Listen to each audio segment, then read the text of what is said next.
Hello again for perhaps the final time for a lecture video for this course. We're going to be covering the two sample tests, particularly the two most common ones, for our hypothesis tests.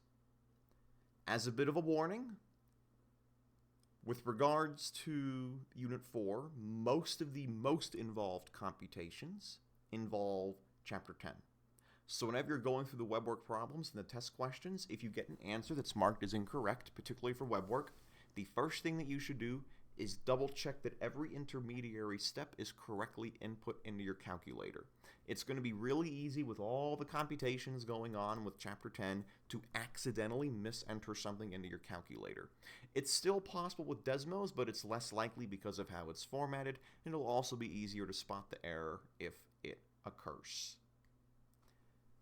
So with that, let's go ahead and get our final lecture of the course started. So we're going to start with the two sample proportion tests, and I will zoom in a bit to go part by part. So, just like with the one proportion tests, we're going to be taking a difference. But this time around, we're comparing two proportions. We're going to call them P1 and P2. And so here, they'll each have a pole, a sample to work with, P1 bar and P2 bar. And just like before, we're going to divide it by our assumed standard error. Now, in this case, you could probably observe the denominator looks a bit different. To start with this, although they're all being multiplied together, because this sum is the reciprocal of these two numbers, in effect is dividing by the square root rule. And the reason why it's done this way is because we're weighting by their sample sizes. If one of the poles has a better sample size than the other, it should get more weight, because duh. Now with regards to the other part of it, we have this P bar. And again, just like before, if you need time to write any of this down, feel free to pause it. So you might say, what's this P bar? I have two poles. I have P1 bar and I have P2 bar. Where's this P bar coming from? Please explain. So here's the thing. When we're doing a two-sample proportion test, it is pretty much always going to be asking a simple question. Is it reasonable to assume that these two poles came from the same population? So for example, let's suppose we're polling the state of Wisconsin for a Senate race or a presidential race. And one poll has the Republican at 52% of the vote, and the other has the Republican at 51% of the vote. People are going to look at that and think, which poll is correct? If they both have the Republican winning, might think, who cares? But now what if one of the polls has the Republican at 54%, but the other has the Democrat at 54%? That's going to cause a bit of a clown storm, if you will, with all of the online discourse and what have you about it. But the question we're going to ask as statisticians is it reasonable to assume that those two polls came from the same population? So put another way, both pollsters claim to have gone in and tried to poll voters in Wisconsin. Is it reasonable to assume that this difference is just due to random chance? Or is one of these polls horribly, horribly wrong? And it's at that point I'm very sure that all of you can very clearly tell the value of doing a two-proportion hypothesis test, because we can clearly identify whether it's through a poll for an election, a poll for customer satisfaction, or anything else involving proportions, the value of being able to know with strong statistical certainty whether or not it is reasonable to assume those two polls could have came from the same population. If the polls came from the same population, then this value should be basically zero. If not, then it shouldn't be. So that's where this P bar comes in. If these two polls came from the same population, then by definition we can just add them together and get one big super poll. And that is what our pooled estimator is. The pooled estimator P bar, our super poll, is just equal to the weighted average of the two polls. So we take our first polling average, take our first poll average, multiply it by its sample size, do the same for the second poll's average, times its sample size, and divide by the total sample size. So if one poll has a sample size twice as large as the other, then it'll get twice as much weight. If both polls have the same sample size, they'll have the same weight. And thus, this is the proportion we'll use to estimate the standard deviation. Because again, if the two poles came from the same population, then you can just aggregate them into one big pole. When you look at polling averages, this is the assumption. This is why polling averages will sometimes be right, sometimes not. Because we're all working with the assumption that everyone is faithfully polling the target population under consideration, whether it is customer satisfaction with the product, the percentage of electorate that's going to vote for a candidate, or anything else of the sort. If everyone's engaging in good faith and no one is massively screwing up their poll, then it should be good to take a polling average because that gives us a better account of what's going on here. And so with our hypothesis test for two-sample proportion, we're going to assume that's to be the case. It's possible that a poll is very screwed up, in which case the actual p-value could end up being much higher or much lower. So that's something you'll always need to keep in mind when performing a hypothesis test. Once you have your pooled estimator to therefore get your z-score, everything's the same as with Chapter 9b. Except you don't have to worry about one-tailed, it's pretty much always going to be two-tailed. Because if the two poles aren't the same, one of them is by definition greater than, and therefore the other is by definition less than, the other. So we're pretty much always going to do a two-sample test here. In that case, these are pretty much always going to be our two hypotheses. Hypothesis as our null, P1 is equal to P2. Alternative, they're not the same. The other way of expressing this is that P1 minus P2 is equal to 0, and P1 minus P2 is not equal to 0. And so as I have noted down here, we will pretty much always do our two-tailed test for our poles. If we did a one-tailed test, the p-value is by default lower, because notice, we double the p-value. So if we rejected it for a two-tailed test, by literal definition, we would reject for a one-tailed test. And if you're wondering why, a two-tailed will be like this. If we get to take this whole value and add it onto the lower end, instead of being here, it'll now be, say, here. And so by definition, if we're rejecting inside of here, we're rejecting inside of there as well.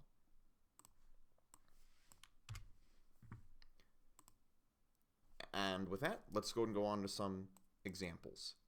Now this first example is going to be a bit conceptual, because when working through these polling averages and these poll comparisons, it is very important that you have a strong conceptual foundation of what you're working with. Because if you don't, all the computations in the world are not going to matter if not properly contextualized. So this one is a bit more of a conceptual one, and I'll give you a moment to work through it if you'd like to, but if you'd rather just learn the concepts instead, then feel free to go along from there. So if you want to try to work it out, go ahead and pause it. Otherwise, I can go over it here. So let's start with this part A, a highly conceptual part. Explain why our poll numbers near 50-50 make it very difficult to reject our null of the two polls coming from the same population being about the same. Here's why. Let's take that computation involving the z-score. So let's just call it z, zt for some given value. This is going to be equal to the first poll's average, or the sample proportion, minus that for the second sample proportion. And this, we're then going to divide it by what was in the denominator, which, coming back up here, was all of this. So I'm just going to throw the times sign in the middle. You'll see why I do that in just a moment. So this is going to be divided by the square root of p bar, oh, let me make a better parentheses sign there, times 1 minus p bar. And then we're going to multiply this by the square root of 1 over n1 plus 1 over n2. You might say, what just happened there? All we did was just simply split the square root in half. Simple algebra back from high school. Multiplying two square roots means you can throw them all under one big square root. So you might say, fine, what's the point in that? What are we doing that for? Well, what we can do is now split this up. So what we're going to do is take this square root and just pull it out. So 1 over the square root of p bar times 1 minus p bar. And then this whole thing, we're going to pull all the rest of this out. So it's going to be P1 bar minus P2 bar divided by the square root of that 1 over n1 plus 1 over n2. They might look at this and say, okay, fine. Again, how is this helping us, Professor? This just looks like algebraic manipulations for shits and giggles. There's a good reason for this. Look at this.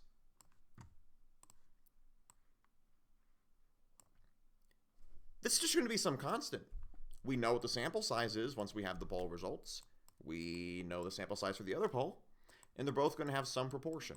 They could be different, but those are all constants. What's going to change is the pooled proportion. That is, the ones near 50-50 or far away from 50-50. Because here's the thing. If P1 bar is 99% and P2 bar is 1%, P bar is still going to be 50%, assuming they have the same sample size. And if they're both 50-50, then of course, the overall average would be 50-50. So this whole thing on the right does not matter for the purposes of this explanation. We're just going to call this C. So we're just going to say this is equal to 1 over the square root of P bar times 1 minus P bar. And this is just going to be times some constant C. Well, that's a constant. By definition, 1 is a constant. So all we're left with is this P bar. So let's now create a graph of this P bar. So that is, let's create a graph of the value on the inside. So we're going to have our x-axis be P bar. And by definition, it's somewhere from 0 to 100%. So 0 to 1. And then we're going to have our y-axis be the whole square root. If it's 50-50, then it's going to be maximized here. And so it's going to look like an inverted parabola. If you're not sure where I got this from, feel free to pull up Desmos, insert the value x into here, and just put in f of x is equal to the square root of x times 1 minus x. If you input this into Desmos, then that's where this graph comes from. Notice that this value is maximized right here. It's maximized at the peak at 50-50. The further away we get from 50-50, the smaller the value becomes. The smaller the value becomes, the smaller the denominator becomes, which therefore makes the resulting t-score bigger. On the other hand, the closer and closer we get to 50-50, the larger and larger the denominator becomes up until we peak at 50-50.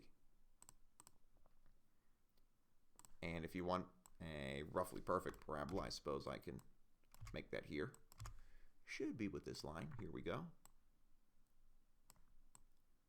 And it's not a perfect parabola to all my liking. And not perfect. Let's go back to how I had it the other way. Make it look a bit better this time. Good enough. It's not exactly that size, but you'll get the idea. So if we get to 0.5, this is maximized, meaning this is minimized. So the further away our proportions are from 50-50, the larger the z-score is going to be, even if everything else is held constant. That is why the closer we get to 50-50, the more difficult it becomes to reject the null hypothesis that the two polls came from the same population. And the reason why that's a bit disappointing is because when you have an election or customer satisfaction, or do you prefer Whataburger versus Chick-fil-A, or what have you, when our population is closely divided, that's when oftentimes you'll care the most about the result, and yet that's when we have the most uncertainty. It's going to be a fact of life when doing these hypothesis tests. When you most want to know what the actual result's going to be, that's also when you have the most uncertainty. So whenever you're out there looking at customer satisfaction polls, who prefers some restaurant or what have you, or product over another, or who's going to win the election in this state, the closer it gets to 50-50, the more and more caution you're going to need to express, because it's going to be harder to get a very large test statistic. So for part B, this is where we get a shortcut. So suppose that the two proportions have the same sample sizes. So let's suppose that n1 equals n2. Well, then what that means is our pooled proportion is going to be equal to, and I'll just say, we'll just call this n, is going to be n1 times p1, which is going to be n times p1, bar that is, plus the n times p2 bar, divided by n plus n. Well, this is going to be equal to, pulling out the n on the top, n times p bar for 1 plus p2 bar, divided by, once again, pull out the n of 1 plus 1. These n's are going to cancel out, so we get the halfway point. p1 bar plus p2 bar divided by 2. It's a nice little shortcut. And that is why oftentimes in polling averages, they'll give most polls about the same weight, because most polls, if they're good, will have a good sample size. And in some of these models, if some polls have worse sample sizes, they will weight by sample size, just like we've been doing. So now, part C. This is a very, very, very, very, very important. You will need to have this for the test. If you don't have it, you're in big trouble. Suppose that our test statistic magnitude exceeds 5. What's p-value? Answer, 0. Here's why. Let's suppose we have our normal distribution, and it looks like this. Let's suppose this is positive 3. As you can see, there's just about nothing left out here. And notice in our z-tables here, to zoom in a bit so you can see it, notice that once we're at, say, negative 3 or positive 3, we've only got, at most, roughly an 1/8 of a percentage point remaining in the data. And once we get out to even just negative 3.09, we're down to 1/10 of a percentage point. So now here's the question. What happens if we're positive 6? Well, here's positive 4. There's just nothing. Let's keep going. What about positive 5? There's less than nothing, whatever that means. And then if you want to say positive 6, there's just nothing out there. 0. There's nothing left. So our reasoning is that if the magnitude of our test exceeds 5, the associated p-value will be 0, because there's nothing left. And this is the important thing, most important part from this example that you'll need to have written down. If the magnitude of your test exceeds 5, don't go to the z-tables, answer is 0. So that said, if you're a little bit confused in any of these parts, feel free to rewind and go over them again. Otherwise, let's go on to another example. So here, a very real applied example. These were both polls that actually happened in 2020. So go ahead and take a moment to work this one out, and then we will go over the answers. So here, state our hypotheses. Hypotheses are always going to be H0, P1 is equal to P2, and therefore our alternative is that P1 is not equal to P2. All good there. Now our value of alpha is equal to 1 minus 95%, so that's our confidence level, and that's equal to 0.05. So now we need to use the p-value approach, so we got to get our test statistic. Well, good news. Sample size is each 1,000, so we can just simply take the halfway point with our shortcut of 51 and 57%. So the pooled proportion is equal to 0.51 plus 0.57 divided by 2, which is 0.54. So now let's get our test statistic. This is going to be equal to the first poll of 51% minus the second poll of 0.57 And by the way, you might look at this and think, why isn't it 0.57 minus 0.51? You can do that. The only thing that's going to change is your sign. It doesn't matter because we take the absolute values at the end. So here, we just use 0.51 because it's the first one that shows up. And for the web works, do the exact same thing. In fact, for web work, for test statistic signs, it will matter. So if it doesn't clearly say this is P1 and this is P2, just have P1 be the first pole that you see.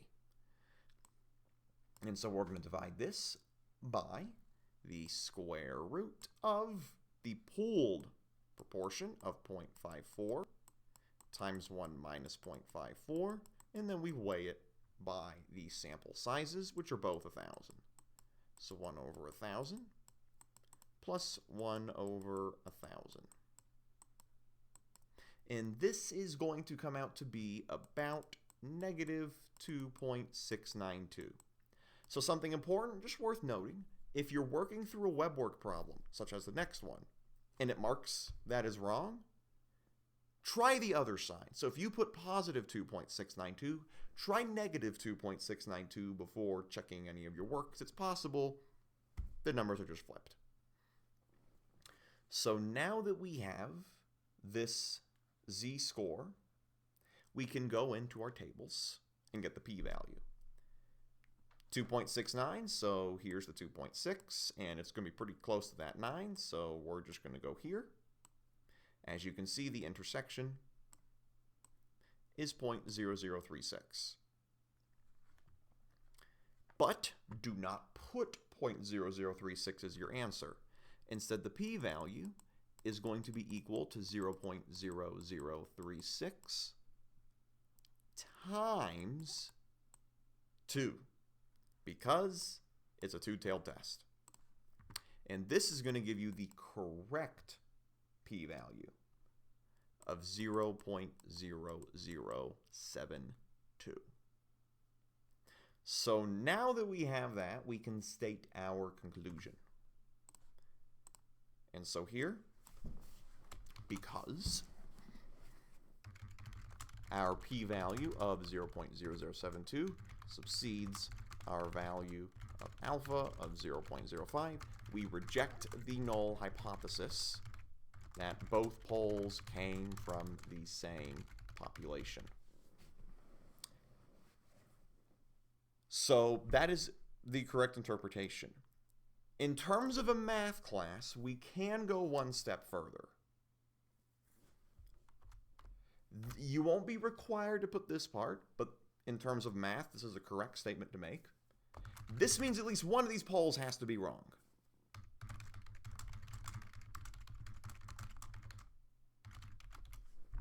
It could be both poles. The correct answer could have been 49%, in which case the first pole would have been reasonably close, but still technically wrong.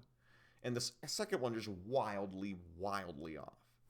Now, what ended up being the case is, in the two-party vote share, that was basically correct, whereas this was just off in the middle of nowhere.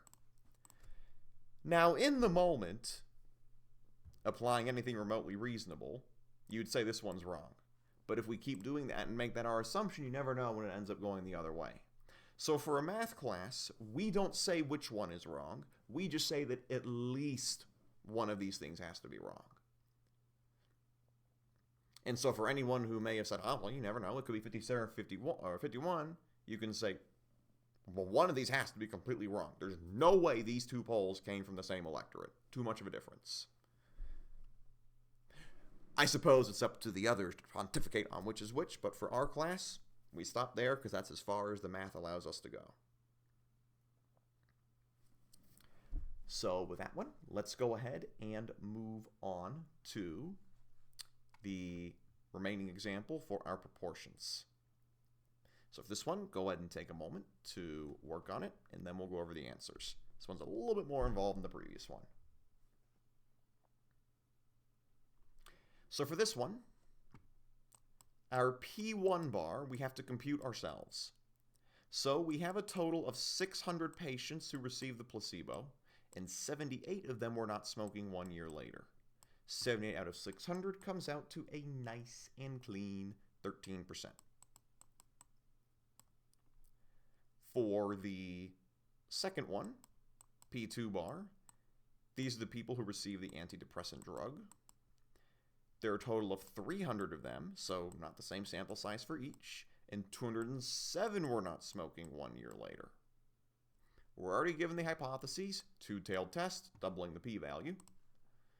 We're going to conduct a hypothesis test to see if that antidepressant drug helps smokers stop smoking. As you can see here, these types of tests are done all the time when testing new drugs, treatments, etc. You might often have the percentage of people who had a successful outcome for one group and then a different percent for the other, and you want to see if it's statistically significant. So again, as you can see through these examples, tons and tons and tons of applications. In any event for this one, it comes out to 69%.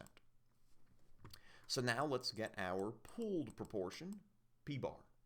This is going to be equal to the first the first groups, the placebo groups, 13% times its sample size of 600, plus the second group's 69% times its 300, divided by the two sample sizes added together, which is going to give us roughly 0.316 repeating. When using this number, I recommend, whether it's through your own calculator or particularly Desmos, to just take this whole number, don't round it off the third decimal place, keep all the sixes. So that way you don't run into any rounding issues. So notice this is not halfway between the two numbers because our first one has a much larger sample size. Some of you may have noticed that when we took this 0.13 and multiplied it by 600, that was the same thing as you're starting with 78. You'll be able to do this for the web work problem that you have like this, and you'll be able to do this in the real world. You'll be able to shortcut that a little bit. Both will be correct, and I'm not going to penalize you for doing it one way or the other, because both demonstrate an understanding of the material. So now that we have this pooled proportion, we can now conduct the hypothesis test. For this one, web work is going to want you to use this as your P1, because it's the first one that shows up. So don't flip it around. If in the event you're doing this problem and your test statistic is coming back as incorrect, check your sign first. So if you put it as negative, input a positive one. And if you put it as positive, it's marking as wrong, try putting a negative sign on first to see if that does the trick. So for this one, we're going to take our z-score as being the first proportion of 0.13 minus the second proportion of 0.69.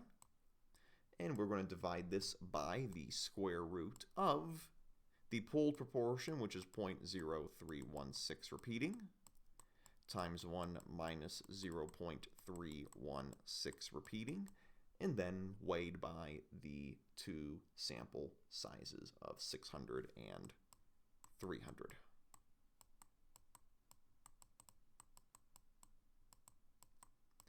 And this is going to come out to be a whopping negative 17.205. This is nowhere in your z-tables. Nowhere close. If this was your normal distribution, you are probably going to be, Lord knows, all the way out here. That's how far out you're going to be. Again, this is where that rule of thumb matters. Your p-value is obviously 0.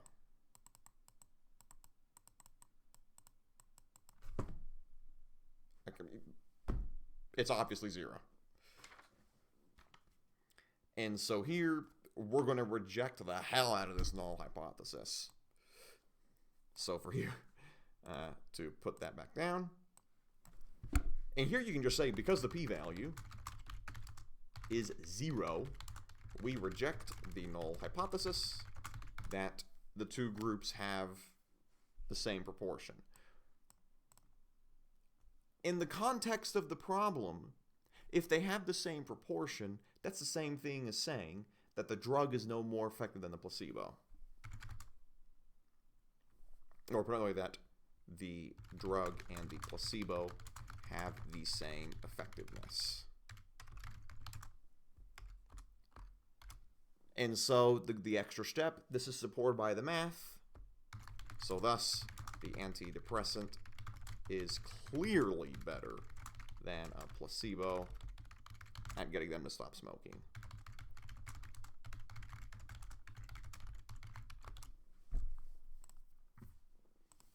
So you're going to see this with a lot of the two proportion tests.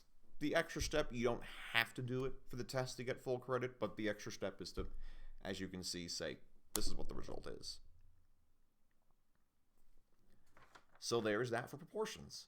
Let's go and move on to the final set of tests for this course.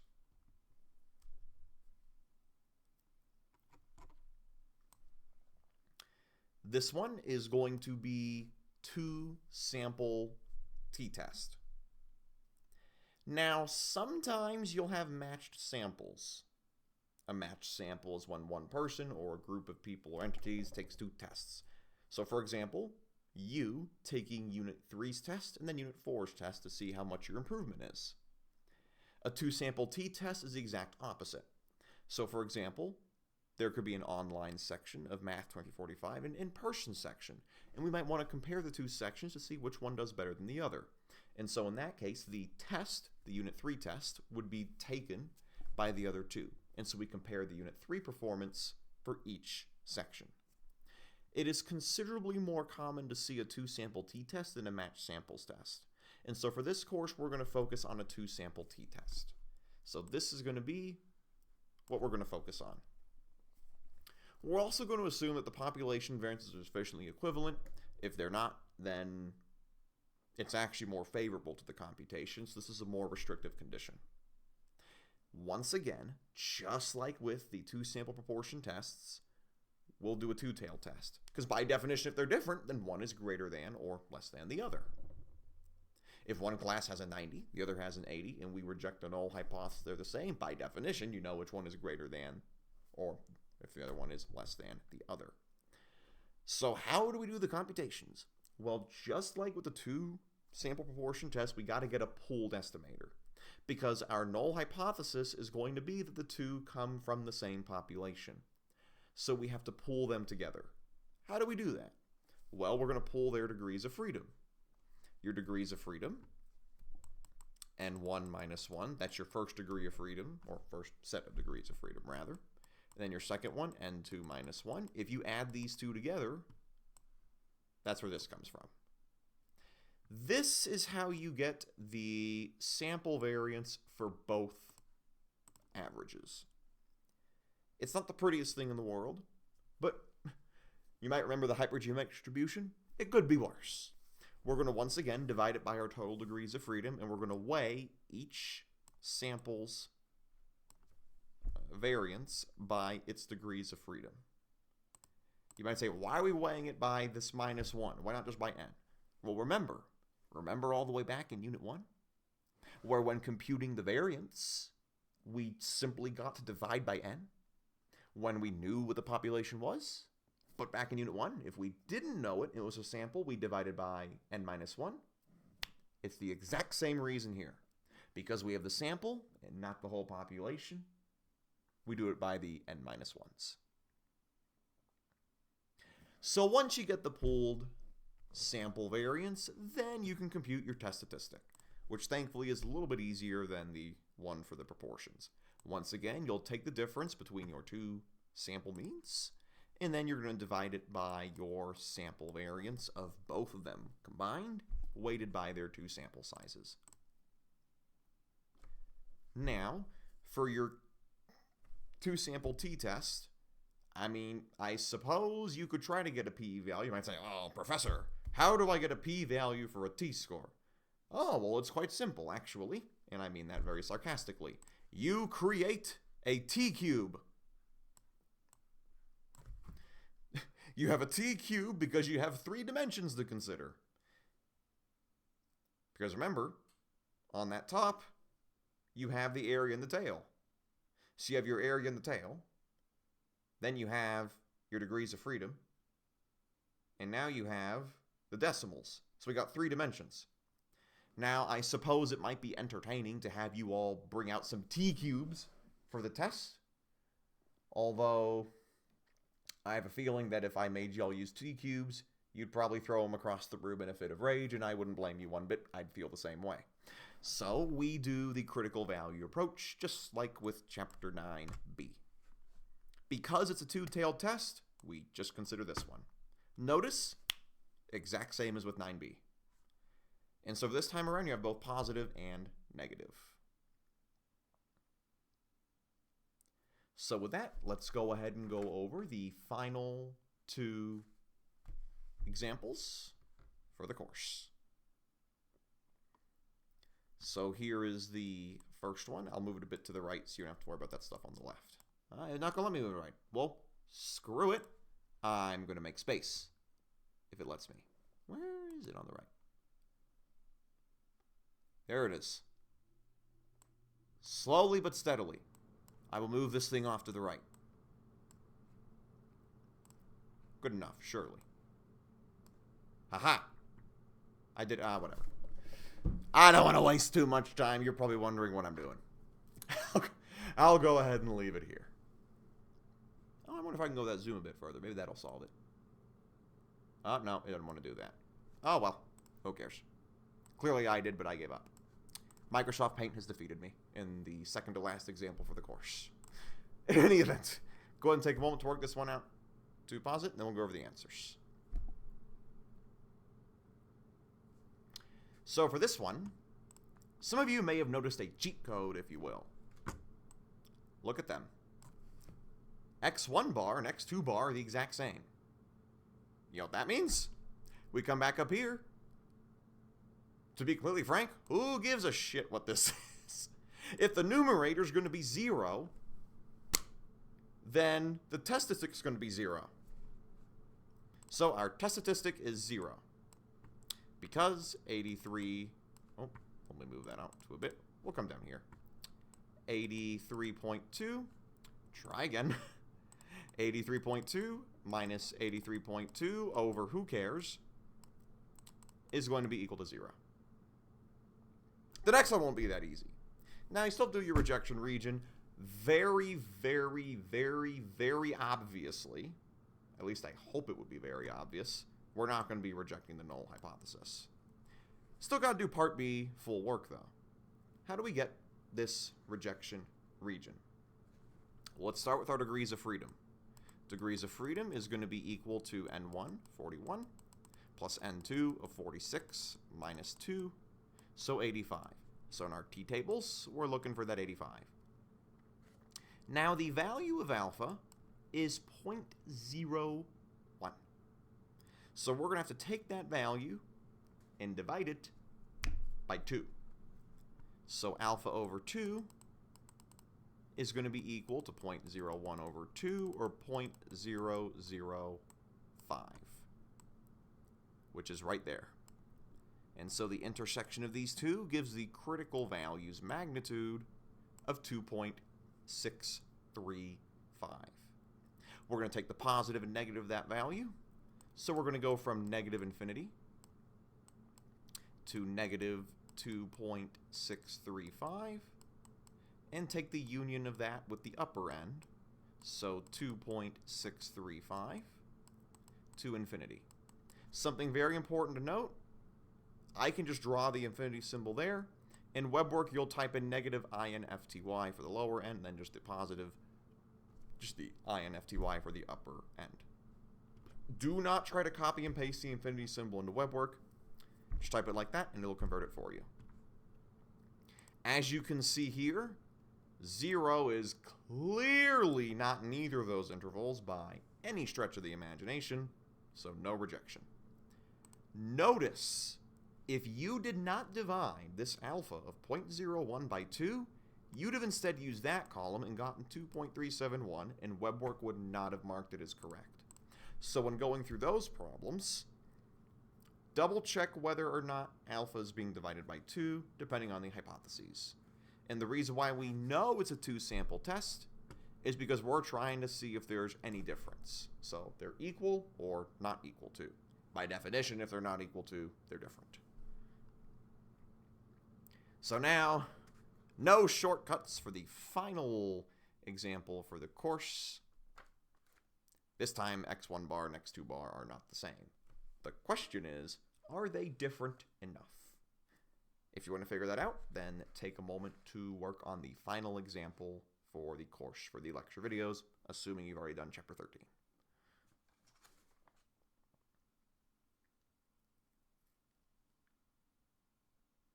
All right, let's go over the answers. No shortcuts this time around. So in order to get the value of our standardized test statistic, we're going to have to get degrees of freedom for both parts. So df is equal to 49, the N1 for the first class, plus 52, that for the second class, minus 2, which is equal to 99. You can do part B first if you want to, doesn't really matter. We'll have 99 there. Once again, because we're checking if there's a difference, we're going to take this alpha over 2 to get 0.005. So once again, we're in the final column. And this time around, because our sample size is a bit better, the critical value is going to be a bit lower. So 2.626. In order to get our region, we'll take the lower end, so negative infinity, to negative 2.626, and then take the union of that with the positive end. So to positive 2.626 to infinity. Now let's get to part A. I've been avoiding the more annoying part for a while. No more dodging it now. So for here, we need to get our pooled variance. So that is s squared. This is going to be equal to the first sample's size of 49, along with its associated sample standard deviation of 16.8. So we're going to take that 49, we'll subtract it by 1, and we'll multiply it by 16.8 squared. And then we're going to add the variance contributed by the second class. So their sample size of 52 with their sample standard deviation of 18.8. So 52 minus 1 times 18.8 squared. You might say, wait a minute, this is the whole class. Why is it not a known standard deviation? Because one class is only a sample of all of the students that a given professor has taught. So that's why these are all samples, even if we have the results for the whole class. And this will be divided by our degrees of freedom for both combined, which is 99. And this value is going to come out to be about 318.919, so on and so forth. Again, I recommend you keep the whole decimal for the final computation. So our t-score is going to be equal to the difference between the two classes. The first one was 86.3. So again, that makes it very obvious what the sign should be, since it tells you which order is which. Subtracted by the mean for the second class, divided by the square root of the pooled variance, or 318.919 repeating, times the reciprocals of the sum, well, the sum of the reciprocals of the sample sizes. And this whole value is going to come out to be about 1.181. So even though at first glance it looked like the first class was better, due to being about 4.2 percentage points higher than the second class, we actually don't have enough evidence to decisively conclude the first statistic teacher is better than the second, because the standard deviations were too large relative to the sample sizes. Or put another way, to use the terminology you are probably much more used to, because our critical value of 1.181 does not lie within our rejection region of, and here I'll type it as you'd see it in WebWork, so negative infinity to negative 2.626 and 2.626 to infinity, we fail to reject the null hypothesis that the two classes are equivalent in terms of exam scores.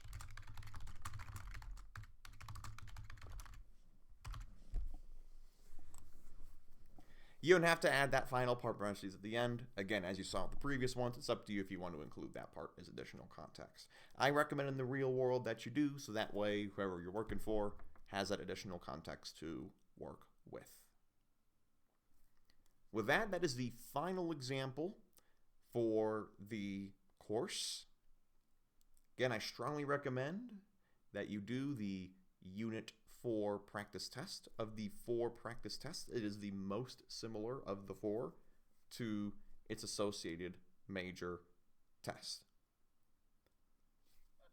If you need any assistance for any of the problems, feel free to reach out and ask any questions either via email or office hours. I'll be happy to help. But in the event that this is the last that you hear my voice for the semester, then thanks for the great semester and good luck to all of you on your last test in the course.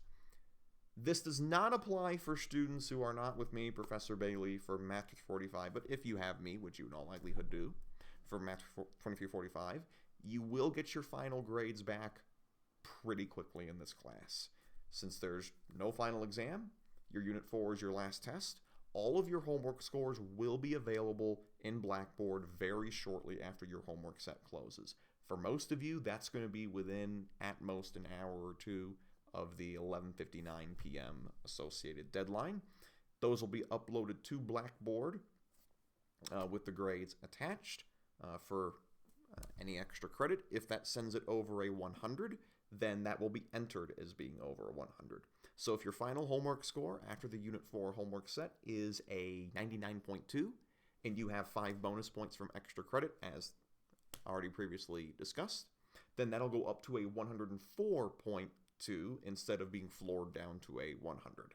So you'll get over 100% of the credit if any extra credit puts you over that. And then the only grade left would be the Unit 4 test.